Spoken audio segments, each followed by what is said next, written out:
Hello YouTube, আশা করি যারা আমার ভিডিও দেখছেন যারা ভিডিও দেখছেন না সবাই ভালো আছেন।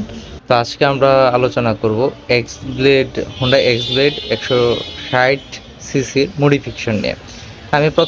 আমি আমার বাইক কেনার পরে টুকটাক যেগুলো পাদানি সারিঘাট এগুলো চেঞ্জ করেছিলাম। তারপরে চিন্তা ভাবনা করলাম যে আমার উইন্ডশেড একটু বড় হলে ভালো লাগে। তারপর আমি উইন্ডশেডটা পাল্টিয়েছিলাম। তো এটা আমার বর্তমান গাড়ির লুক। তো তারপরে উইন্ডশেডে আমি স্যাটিসফ্যাকশন আসতেছিল না। ভাবলাম যে আমি উইন্ডশেডটা আরেকটু বড় করতে যাচ্ছি, বা পাদানি সাইলেন্সার কাভার যেটা আছে ও দুটো আর কি আমি একটু চেঞ্জ করলে দেখি আমার বাইকটা কীরকম লাগে। যেহেতু বাইক যারা আমরা বাইক চালাই সবাই চাই যে আমাদের যেই গাড়িটা আছে গাড়িটা যেন দেখতে একটু আকর্ষণীয় হয়, একটু আলাদা হয়, ব্যতিক্রম হয় অন্যদের থেকে।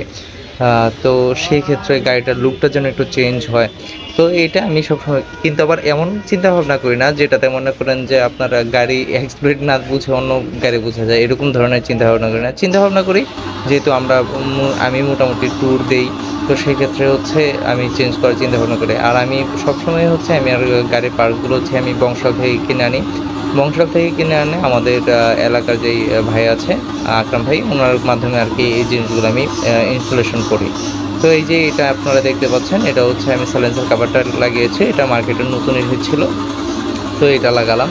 তো আর আপনার উইন্ডশেডটা বংশাল থেকেই আমি মডিফিকেশন করে নিয়ে এসেছি আর কি। তো কারণ দেখা যায় কি ওইখানে একটু মডিফিকেশন, তো এটা এই উইন্ডশেডটা, তো এটার লুকটা আমার কাছে মোটামুটি অনেক ভালো লাগছে। তা প্লাস এই উইন্ডশেডটার কারণে যে পরিমাণে বাতাস আসে সেটা অনেকটা কেটে যাবে, অনেক ভালো প্রোটেক্ট করে। তো আমি সাজেস্ট করব যদি আপনারাও এটা চেঞ্জ করতে চান। হয়তোবা আমরা অনেক সময় ইউটিউবে দেখি যে এক্সব্লেডের মডিফিকেশন বা এই ব্যাপারগুলো অনেক সময় কম থাকে। তো এই ভিডিওর মাধ্যমে আপনি এই কিছু জিনিসগুলো চেঞ্জ করে আপনি আপনার গাড়িকে একটু এগ্রেসিভ লুক দিতে পারবেন।